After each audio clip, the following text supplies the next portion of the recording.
மக்களே, welcome to பிடி சுலகம். மகா சிவராத்திரியான இன்னைக்கு பக்தர்கள் எல்லோரும் சிவன் கோயிலுக்கு சென்று வழிபட்டு வந்திருப்பீங்க அப்படின்னு நம்புறேன். இந்த ஒரு நன்னால உங்க எல்லாருக்கும் எல்லா விதமான நன்மைகளும் கிடைக்க வேணும் அப்படிங்கிற நல்ல கருத்தோட இந்த சிவராத்திரி தோன்றுவதற்கு காரணமாக இருந்த கதைகளை இந்த வீடியோல பார்க்கலாம். வாங்க வீடியோக்குள்ள போகலாம். இந்த சிவராத்திரி நன்னாள் தோன்றுவதற்கு 2 முக்கிய கதைகள் இருக்கு அப்படின்னு நம்முடைய புராணங்கள் குறிப்பிடுகின்றன. அதில் முதலில் இருந்த இந்த பிரம்மாண்ட உலகத்தில் ஒரு பிரளயம் உண்டாகுது. அந்த பிரளயத்தை கண்ட உயிரினங்கள் அனைத்தும் பயந்து சிவனிடத்தில் ஒடுங்குகின்றன. அதனால் இந்த உலகத்துல எந்த ஒரு ஜீவராசிகளும் இல்லாம வெறுமையா செயலற்று போகிறது. அதனை கண்டு வருந்திய உமையால் சிவபெருமானை நோக்கி கடுமையா தவம் செய்யறாங்க. இந்த உலகமானது முன்னை போன்றே இப்பொழுதும் பிரம்மாண்டமா உருவாகணும், உயிரினங்கள் பயம் இல்லாம செயல்படணும், அவங்க முன்னாடி எப்படி வாழ்ந்தாங்களோ அதே மாதிரி வாழணும் அப்படிங்கிற தன்னுடைய கருத்துக்களை முன்வைத்து தவம் இருக்காங்க. அவங்களுடைய தவத்திற்கு மகிழ்ந்த சிவபெருமானும் உயிரினங்கள் மீண்டும் உயிர் பெற செய்து இந்த பிரம்மாண்ட உலகத்தை செயல்பட வைக்கிறாரு. அப்போ சிவபெருமான் கேட்கிறாங்க, உன்னுடைய தவத்துல நான் மகிழ்ந்தேன், அதே மாதிரி இந்த உலகம் உருவாவதற்கு நீ கடுமையா தவம் செஞ்ச, உனக்கு என்ன வரம் வேணுமோ கேள் அப்படின்னு கேட்கும் பொழுது உமையால் சொல்றாங்க, என்ன மாதிரி இந்த ஒரு காலத்துல ரொம்ப கடுமையான முறையில் விரதம் இருந்து உங்களை மனதார வேண்டி யாரெல்லாம் வழிபடுகிறார்களோ அவர்களுக்கு நீங்க முக்தி கொடுக்கணும், இந்த ஒரு நன்னாள் சிவராத்திரி அப்படின்னும் வழங்கப்படணும் அப்படின்னு உமையால் கேட்கிறாங்க. அதற்கு சிவபெருமானும் சம்மதம் தெரிவிக்கிறார். அந்த நன்னாள் தான் சிவராத்திரி அப்படின்னு கொண்டாடப்படுது அப்படின்னு நம்முடைய புராணங்கள் குறிப்பிடுகின்றன. 2வது கதையா இந்த புராணங்கள் என்ன சொல்கின்றன அப்படின்னு பார்த்தா, முன்னொரு காலத்தில் ஒரு வேடன் ஒரு புலியை துரத்தி கொண்டு வேட்டையாடுவதற்காக செல்கிறான்.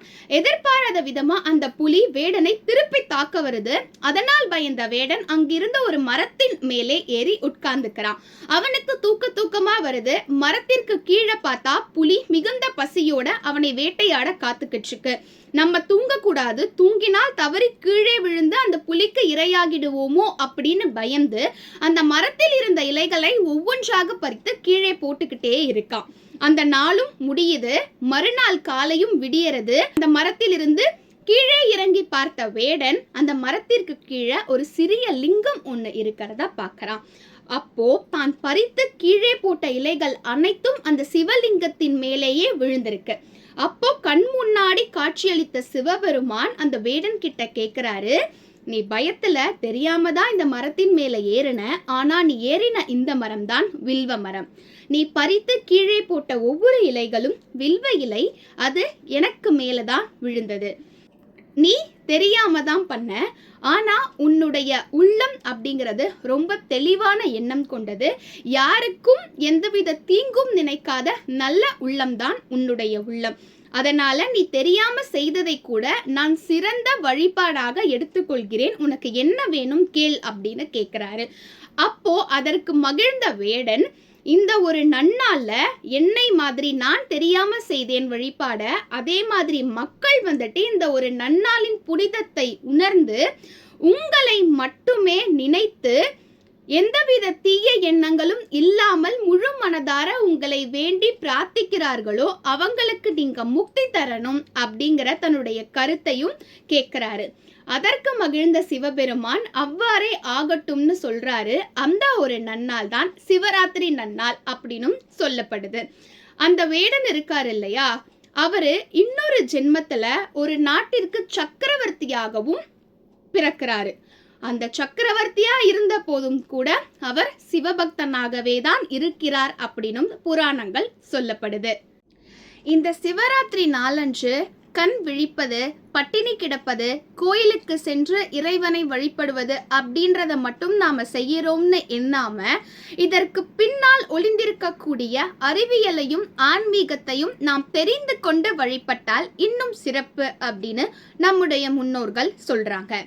நம்முடைய மனம் சந்திரனின் இயக்கத்தை பொறுத்துதான் அமையும். இந்த சந்திரன் 15 நாட்கள் தேயும், 15 நாட்கள் வளரும். தேய்பிறையின் 14வது நாள், அதாவது அமாவாசைக்கு முந்தைய நாள், சந்திரன் ஒரு கீற்று போல தெரியும். சில சமயம் அந்த கீற்றும் தெரியாது. அந்த மாதிரி தான் நம்முடைய மனம் அப்படிங்கிறது ஒரு விதத்துல ஒரு பொருள் மேல, ஒரு கருத்தின் மேல மட்டும் லைக்காது. மனம் அப்படிங்கிறது ஒரு குரங்கு.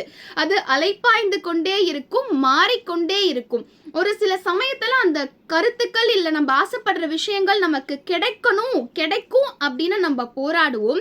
அதுவே சில மணி நேரங்களுக்கு பிறகு அது எதற்கு தேவையில்லாதது, பயனற்றது அப்படின்னு நாமளே முடிவெடுப்போம். சில சமயத்திற்கு பிறகு அது வேணும் அப்படின்னு நம்முடைய கருத்தானது, நம்முடைய மனது மாறிக்கொண்டே இருக்கும். அப்படி நிலையில்லாமல் மனது மாறிக்கிட்டே இருக்க கூடாது அப்படின்னும், அதனால் இந்த மனதை நாம் அலைப்பாய விடாமல் இறைவன் மீது மட்டுமே நம்முடைய மனதை செலுத்த வேண்டும் அப்படிங்கிற ஒரு நல்ல கருத்திற்காகத்தான் நம்முடைய முன்னோர்கள் இந்த விரத முறைகள் அப்படிங்கிறத கொண்டு வராங்க. இதையும் நாம் தெரிஞ்சுக்கிட்டு வழிபட்டோம்னா நம்ம வாழ்க்கை அப்படிங்கிறது எவ்வளவு சுவாரஸ்யமான விஷயம் அப்படிங்கிறதும் நம்மளுக்கு தெரியும். முன்னோர்கள் எதையெல்லாம் செஞ்சிருக்காங்க, அவங்க செய்ததற்கு பின்னாடி ஆன்மீகம் மட்டும் இல்ல, அறிவியல் கருத்துகளும் இருக்கும். பொதுவாகவே இந்த அமாவாசை பௌர்ணமி காலங்கள் நெருங்கும் பொழுது சில பேருக்கு முன்னாடி எப்பவோ பூச்சி கடிச்சிருக்கும். அந்தவித உறுத்தல்கள் எல்லாம் உடம்பில் அந்த காயங்கள் அந்த அமாவாசை பௌர்ணமி நெருங்குற காலத்துல திருப்பி வரும். அதே மாதிரி கொஞ்சம் மனநிலை சரியில்லாதவங்களுடைய நடவடிக்கைகளும் அந்த ஒரு காலத்துல ரொம்ப வினோதமா அவங்க இன்னும் நடந்துப்பாங்க அப்படின்னு சொல்லுவாங்க. அந்த மாதிரி காலத்துல மனதை அலைப்பாய விடாமல் ஒரு நிலையான பொருளின் மீது நம்ம அன்பு வைத்து நம்மை நாமளே கட்டுக்கோப்பாக வைத்துக்கணும் அப்படிங்கிற ஒரு நல்ல எண்ணத்துல தான் உருவாக்கப்பட்டது இந்த விரத முறை. அதனால் தான் சிவபெருமான் கூட லிங்க வடிவில் காட்சி அளிக்கிறார். நீங்கள் லிங்கத்தை வரைந்து பாருங்களேன், ஒரு முட்டை மாதிரி வடிவம் இருக்கும் இல்லையா? முடிவும் முதலும் இல்லாதவன் தான் இந்த சிவபெருமான். அதாவது அது சுற்றி சுற்றி போய்கொண்டே இருக்கும் அந்த லிங்க வடிவம் என்கிறது. ஆனால் மனித பிறவியான நமக்கு பிறப்பு அப்படிங்கிற முதலும் இறப்பு அப்படிங்கிற முடிவும் இருக்கு. இந்த இடைப்பட்ட காலத்தில் நாம செய்கிற நல்ல விஷயங்கள் தான் நம்முடைய இறப்பிற்கு பிறகான ஒரு வாழ்க்கையை இல்ல இறப்பிற்கு பிறகு என்ன நடக்குமோ அதை சொல்கிறது. நாம பாவங்கள் செய்து கொண்டே இருந்தால் நம் பாவங்கள் தீருற வரைக்கும் இந்த மனித பிறவியை எடுத்து மீண்டும் மீண்டும் நம்ம துன்பத்தை மட்டும்தான் அனுபவிக்கணும். அதனால நல்லதை மட்டுமே செய்யணும், முக்தி அடையணும், இறைவனை மட்டுமே நினைக்கணும் அப்படிங்கிற ஒரு நல்ல கருத்தோட தான் இந்த விரதங்கள் அனுஷ்டிக்கப்படுகிறது.